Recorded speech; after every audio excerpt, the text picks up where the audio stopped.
Hey there! So, content notes.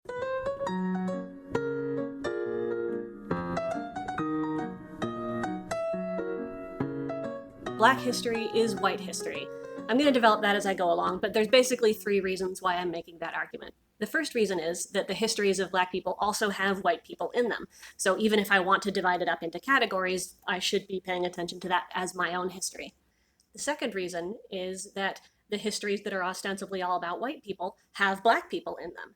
And in order to understand the things that I already know are about myself, I need to be able to understand that part, which was often kept in the shadows. The third reason is these categories are basically made up, and I care what happens to people.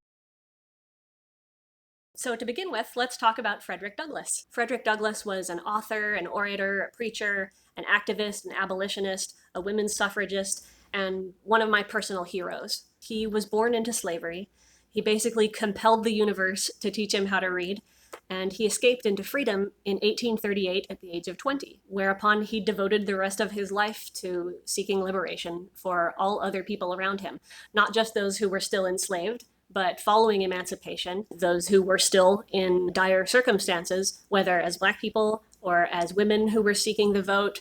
He fought for Chinese immigrants, all sorts of things. He never stopped fighting for freedom for everybody.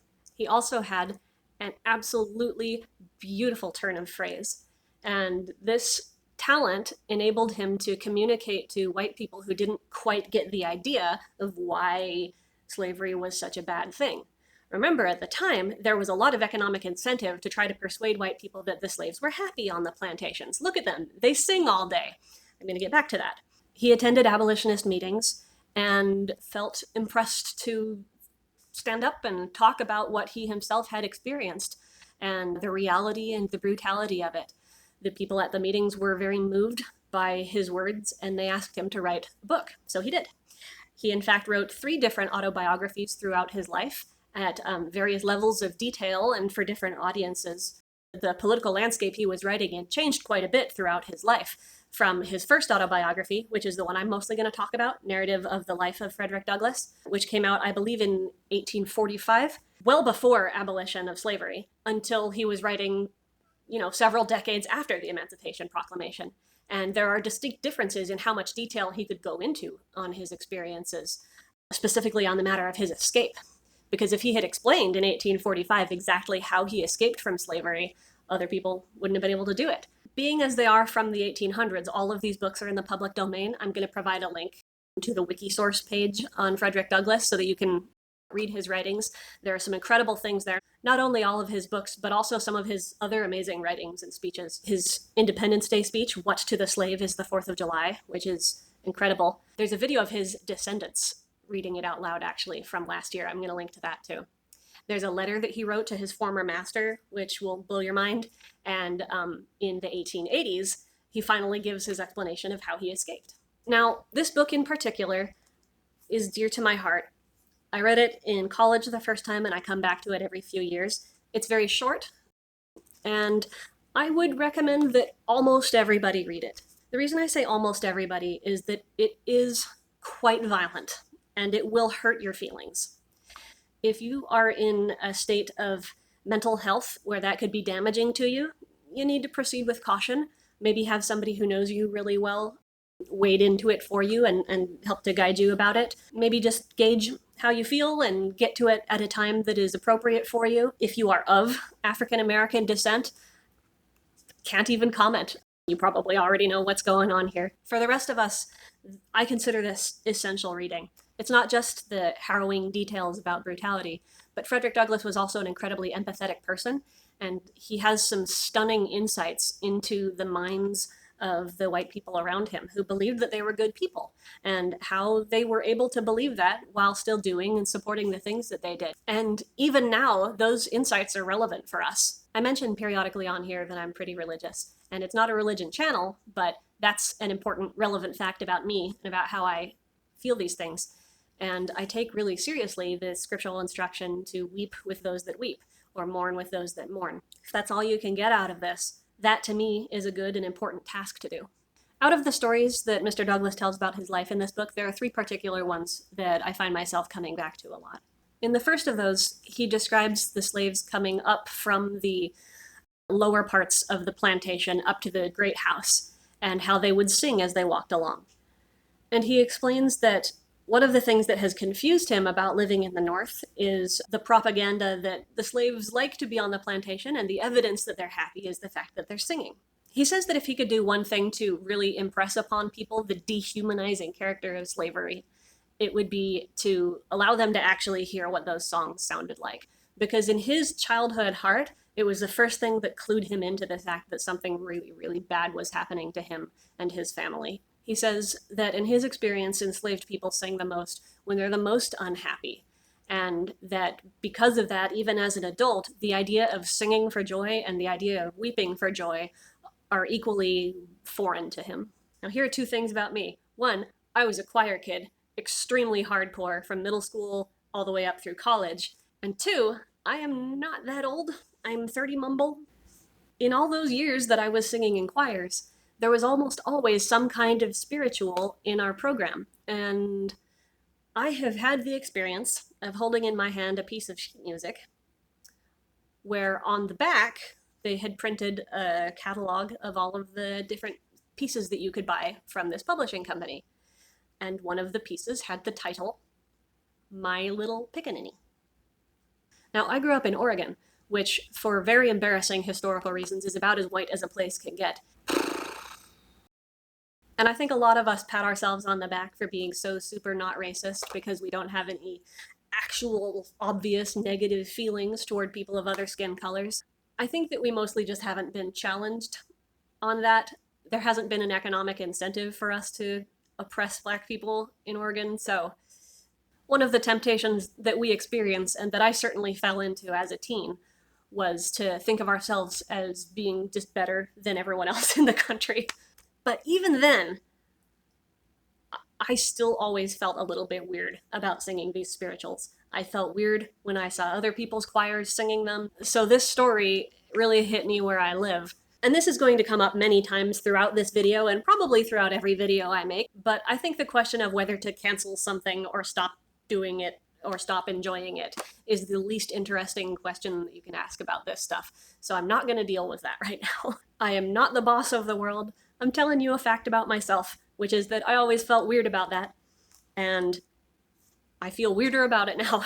I feel that to engage with that kind of music appropriately and respectfully on the level of the art that it is would probably require less casualness, let's say. My degree is in English literature. There are no faves that aren't problematic. Put a pin in that, coming back to it. The second story that I want to share from Mr. Douglas also hits me very close to home. Like most children born into slavery, Frederick Douglass didn't know exactly how old he was. His mother called him my little Valentine, so he chose February 14th for his birthday later in life. But at age 7 or 8, he was sent away from his plantation home to live in the city with a family member of his quote-unquote owner. He met the new family at the door and was treated incredibly kindly, especially by his new mistress. Mrs. Auld had grown up in the North and had never had a slave in her house before. She wanted to treat him kindly. She thought of herself as a nice person, and it made her really uncomfortable when he acted servile or when he seemed to be afraid of her. As you might imagine, at first, this was delightful to him. She even started trying to teach him his alphabet. And that's when it all started to go wrong, because Mr. Auld caught her at it and told her in no uncertain terms that she was going to ruin him. Incidentally, this stuck in Frederick's mind and made him think, well, now I'm going to start learning to read even harder. So Mrs. Auld started to learn what was the appropriate way to treat the Black staff in her household, and by degrees, she became one of the cruelest masters that he ever had to work with in his life. Being the compassionate person that he is, he actually writes that slavery was as damaging to this woman as it was to himself, which I think is really generous. In any case, it disturbed him greatly to watch this woman's soul be destroyed by having somebody tell her that it was okay for her to own another person. That was enough to change her from being somebody kind into being somebody violent and cruel. Now, it's probably not hard to guess why this particular story is a gut punch for me. I like to think of myself as a nice person. I like to imagine that if I went back in time, I would magically have the same values that I have now. But I've never had the experience of another person being dehumanized and then given to me. And I find the idea of being corruptible in this way really frightening and honestly really instructive. We often talk about this sort of thing as if it was hypothetical, but we know the answer. People wrote it down. That's what happens to you when you're in that situation. 99 times out of 100, you go along with it. And I really honor and am grateful for the fact that Frederick Douglass considered it part of his project to save the souls of people who were having slavery inflicted on them on the other side of things. That it was important to him that people like me not grow up having our minds ruined by having this lie told to us. I really see myself in this story in a powerful way, and it is because of the work of people like Frederick Douglass that I have been able to grow up with the beliefs that I have and the values that I have. The third story I want to discuss is from when he was about 16 years old. At this time, his masters decided that he was getting quote-unquote uppity, and they sent him to an overseer who was famous for, no nice way to say it, breaking slaves. And during his time with this man, Frederick Douglass decided that he had had it, and he was never going to let anybody beat him again. Now, I want to be clear as I tell this story that the reason that this moves me so much is not that he was taking control of his life, and that's all any of the slaves needed to do was just decide they weren't going to be slaves anymore, because, wow, a lot of people decided that, and mostly they got shot. He was very lucky, and he was also physically stronger than the man who was trying to subdue him. So while, yes, there is some underdog pleasure of, yeah, get him, it's not like that's applicable to everybody else. But the way that circumstances aligned with this man is that Mr. Douglass decided to fight back. And it was so humiliating for the man who was trying to beat him that he couldn't let anybody know what had happened because he would have lost his reputation. So he had to just sort of let it go. So part of why I come back to this is the overall superhero-ness of it. But a lot of it is also, I've mentioned a few times Mr. Douglass's incredible gift for empathy with the people who were hurting him. And I imagine that one of the details that would have been a game changer for the white people in the North who were listening to and reading his works is that under the system of slavery, you could actually do absolutely everything you were asked and do it with a smile on your face, and you definitely would still be beaten bloody on occasion. It was crucial to the whole system. If your master's horse was misbehaving, you would get blamed for it, even if you gave the horse absolutely the best of everything. If you just hadn't gotten in trouble for a while, they figured you were probably just being sneaky and that you deserved it for something. And again, it was very much in slaveholders' economic interest that people not know that was happening. This is one of the reasons why things like Uncle Tom's Cabin were such a big deal in the culture, even though this is a better book. There is, by the way, a whole genre of anti-Uncle Tom books, which are incredible and horrifying, and you should definitely look it up. The notion was to say that that novel was all heinous lies, and actually, here's how it really goes down. They like it there. They can't handle being free. Don't worry about it. So I did my latest reread of this book back in January, kind of at random, so it was on my mind when the calendar rolled over into February and people started talking about Black History Month. And one of the first things I saw was this incredible video by Amber Ruffin, who is the funniest person on TV, explaining that every year people complain that there's not a White History Month, and the standard answer to that is, there are 11 White History Months. But she thinks we really do need a White History Month, and here's why. The American history that's taught in schools is so whitewashed, we don't learn the real story. We learn lies like George Washington chopping down a cherry tree, but not the fact that George had 18 slaves before he turned 18. History shouldn't just be a list of names and dates. It's supposed to give us context for the present.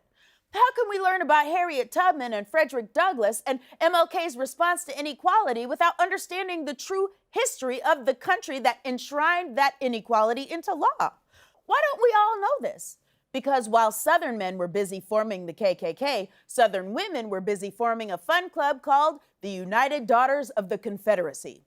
The United Daughters joined school boards and formed lobbying groups to make textbooks more favorable to Confederates. And they got so powerful that textbook publishers had to get their approval before school boards agreed to purchase social studies books, ensuring that their version of history is the one that got taught in schools. Highly recommend watching the whole thing. The link is in the description. It's not very long, and it taught me a lot of things that I didn't know. And don't I have the right to know my own history? Now, I'm late to the game getting my own video out here, which is probably fine because it lets me ride in on the tail end of the Dr. Seuss discourse. At least I hope it's the tail end. As you have probably heard, there's a lot of hubbub about Dr. Seuss right now, and let me tell you why it bothers me. It's not because people are deriding classic works of literature, although again, I think that is the most boring way to approach this stuff. What bugs me about it is that people are surprised. Like, if you want to just take him as an individual, he absolutely was a huge, massive racist, at least in his younger days. He drew some of the most vile stuff that's out there. It's not ambiguous. It's not, oh, everybody was like that. It's nasty, vile, despicable stuff. I'm not going to show it here. It's out there to find if you want to. But even without knowing that stuff about him as an individual, he was a white man in the early 1900s. Of course he was a racist. Now, don't get upset at me. This is not something we're born with. This is something we're taught. Let me tell you a story. Once upon a time, Ted Geisel was trying to decide on the narrator character for his latest book, and he took an elevator ride with a young black woman who he thought had an interesting smile. So he decided to copy that interesting smile and copy the color of her skin and put it on his next book. And here it is, twice. Oh, 3 times. Oh, 4 times. This is a picture of a black woman that he rode an elevator with. That's not a guess, it's a thing he said. The wacky body language and antics, even the facial expressions, the costume choices of this character are all based on minstrel show imagery. Again, I'll drop some links into the description so you can learn more about the history of minstrelsy. I mean, the shorthand Google search is, why do all cartoon characters have gloves? But it's more than that. Ted Geisel, as he was known in real life, had intimate knowledge of how minstrel shows worked because he wrote and starred in one in blackface when he was 17 years old. And let me tell you, when I found out that he was only 17, I actually kind of relaxed a little bit at first, and I thought, oh, well, he was a child. He didn't know any better. But then I started to get really riled up because I thought, why didn't he know any better? You are responsible for what you do when you're 17, but gosh, your parents, your teachers, the people around you are kind of responsible for what you do at that age, too. Everybody in the audience was cool with the fact that he was doing this show. If you look up fan sites of Dr. Seuss, they call it a one-act comedy show. That's gross, but it's not just because of him. To say that Ted was a product of his time is not a defense of the man, it's a condemnation of the time. Humiliating black people was the dominant form of entertainment. And I know that if you don't already agree with me about this, I sound like I'm talking about the impending doom of the attack of the giant space hamsters. I know that if I walked up to most of the people I know in my life, they would think that I was trying to make them angry on purpose. I mean, if I walked up to them and started talking about the burden of white supremacy on American media, not just that if I walked up to them, they would spontaneously get angry at me.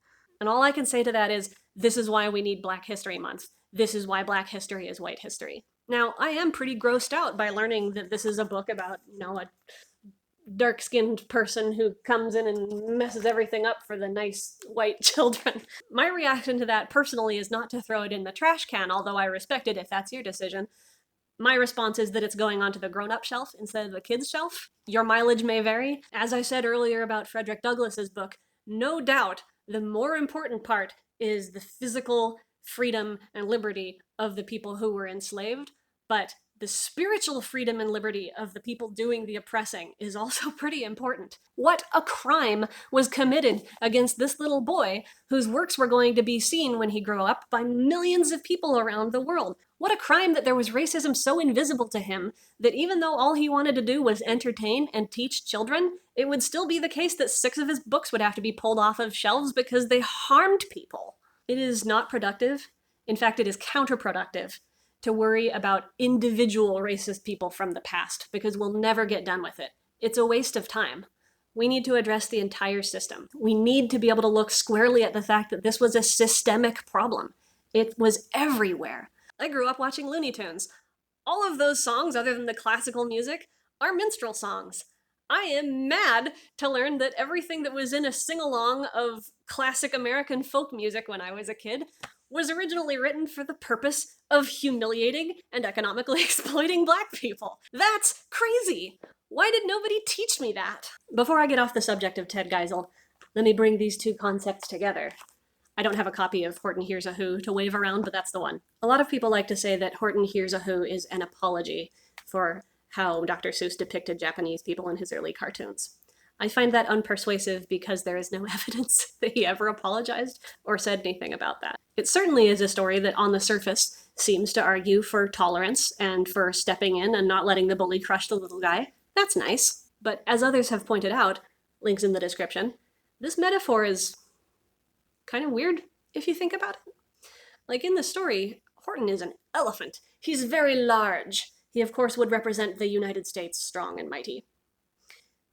And Japan is the Who's, who are so small and tiny that you can't even see them. If your argument is that the US has a responsibility to help Japan out of their troubles, what does that mean? As I said, we all want to believe that we would be the good one, that we would be the one to help the Who's out. That's not an inappropriate fantasy because it's immoral in some way. The issue with it is that it's not accurate. Historically speaking, the oppressing class does not just decide to stop. Frederick Douglass wasn't freed, he escaped. They didn't stop beating him. He had to hit back. We hold up Abraham Lincoln, and a lot of ink has already been spilled about how he wasn't actually that responsible for slavery being ended, but it's worth reiterating. So much of the work for the liberation of people of color has been done by them for their own good, because the people exploiting them couldn't be bothered. And when we do get involved, the most helpful thing that we can do is follow their lead. I'm going to sneak in now with a fourth Frederick Douglass story. I told you there were going to be 3, but I lied. This is the one that wasn't until later. It was his escape. Now, according to Mr. Douglass, the most common way for slaves to escape is that they would borrow the free papers of somebody who looked like them, use those to travel to a free state where there was no slavery at all, and then secretly mail those back to the person who actually owned them. It was very dangerous. It was very paperworky, and it generally didn't involve army crawling through the woods. His specific method was a little bit different, but it still involved borrowing somebody's paperwork. It's important to note most of the people operating safe houses on the Underground Railroad were free black people. It was pretty uncommon for white people to be able to get involved that directly because, frankly, they couldn't be trusted. It was more common for white people to pretend they were going to help and do an entrapment scheme and get a bounty, and yuck. I talked in my Hamilton video about how it's very hard to know what would have been the best way to support these kinds of causes back then. Even assuming I was time traveled back there with all of my values intact, what would I actually be able to do? If I walked up to a bunch of slaves and said, hey, come hide out in my house, they would find that to be creepy behavior, untrustworthy, probably planning to get them in trouble. But because of Mr. Douglass's writings, I now have an answer to that question. During his escape, he describes spotting people on the train who were looking at him in a way that told him they recognized him and knew who he was. And he is not sure if they just decided, nah, it couldn't possibly be him, or if they just weren't able to figure it out seeing him in a different context, or if they did know it was him and chose not to say anything. And that is the little piece of white history that I want to zero in on. That person is the goal. If you can't get involved any more closely, be the person who can spot an escaping slave and say nothing. That's a thing that I can echo down to now. I can be a person who sees my black neighbors having a patio barbecue and not call the friggin' cops on them. It's embarrassing that that's how low the standard is, but that's how low the standard is.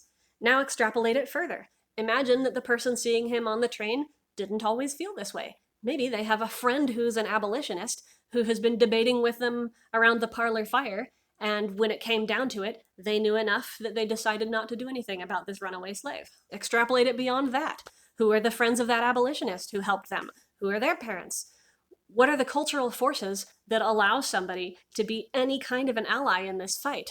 Because that is also something that I can do. I can talk to my friends about this stuff. I can share with them the statistics that I learn about police brutality, or about income inequality, or about over-incarceration, maternal mortality rates, the history of the war on drugs. We have things that we can do. And the place to learn the things that we can do is by reading the writing of the people who were actually there, who explained what was helpful to them and what was not. Just thinking of yourself as a good person and saying, oh, I would never, manifestly, demonstrably, does not work. But trying to be educated, trying to amplify the voices of people who aren't being heard, listening to what they say, and just plain getting out of the way, those are all things that are within my power. I said at the beginning that there were at least 3 reasons why Black history is also white history, and 2 of them are that those 2 groups appear in one another's stories in ways that are pretty entangled. There are white people in Frederick Douglass's story. There are black people in Dr. Seuss's story. For my third reason, let me start off with this clip. The speaker here is Latitra Widman, who is the sister of Jacob Blake, who was shot in the back by police last summer and paralyzed. I am my brother's keeper. So many people have reached out to me telling me they're sorry that this happened to my family. Well, don't be sorry, because this has been happening to my family for a long time, longer than I can account for. It happened to Emmett Till. Emmett Till is my family. Philando, Mike Brown, Sandra. This has been happening to my family. And I've shed tears for every single one of these people that it's happened to. This is nothing new. I'm not sad. I'm not sorry. I'm angry. And I'm tired. I haven't cried one time. I stopped crying years ago. I am numb. I have been watching police murder people that look like me for years. I'm also a Black history minor. So not only have I been watching it in the 30 years that I've been on this planet, but I've been watching it for years before we were even alive. I'm not sad. I don't want your pity. I want change. I think that when white people complain about Black History Month, we tell on ourselves a little bit by framing it as if it was something being taken away from us instead of something being given to us. I mean, if I remember my Sesame Street correctly, most of the things between Black people and white people are the same. Same odds of having 2 eyes, 2 arms, 2 legs, 1 nose. Same odds of diverging in some ways. Same kind of nerves. Different hairstyles, maybe. Equally cute. I can't claim the kind of closeness to this problem that Ms. Widman can claim. I mean, it's literally her actual brother who has been harmed. But I can aspire to feeling that way about it. If I'm going to be the kind of person who says things like, oh, we're all children of God, or we're all one big family, then I need to be the kind of person who understands that Black history is the history of my family.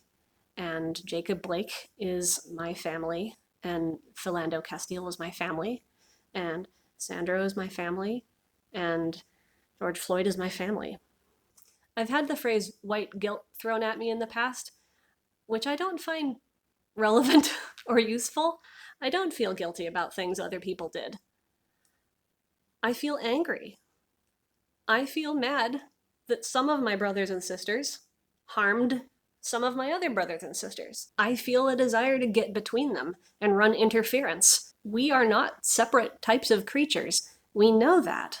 And this segment of my family has told me that they're in pain, and they have provided ample evidence that what they're saying is true. The work that anti-racist activists are doing benefits me because it benefits people that I love. This is my business. I am my brother's keeper. I want to leave you with a poem that you've definitely heard before, at least in part. No man is an island entire of itself. Every man is a piece of the continent, a part of the main. If a clod be washed away by the sea, Europe is the less, as well as if a promontory were, as well as if a manor of thy friends or of thine own were. Any man's death diminishes me because I am involved in mankind. And therefore, never send to know for whom the bell tolls. It tolls for thee. Everyone's history is everyone else's history. Even though February is over, I hope that we can continue to celebrate and help each other and get out of each other's way and listen. Let's get to work. I love you. Thanks for being on this earth with me. Black Lives Matter.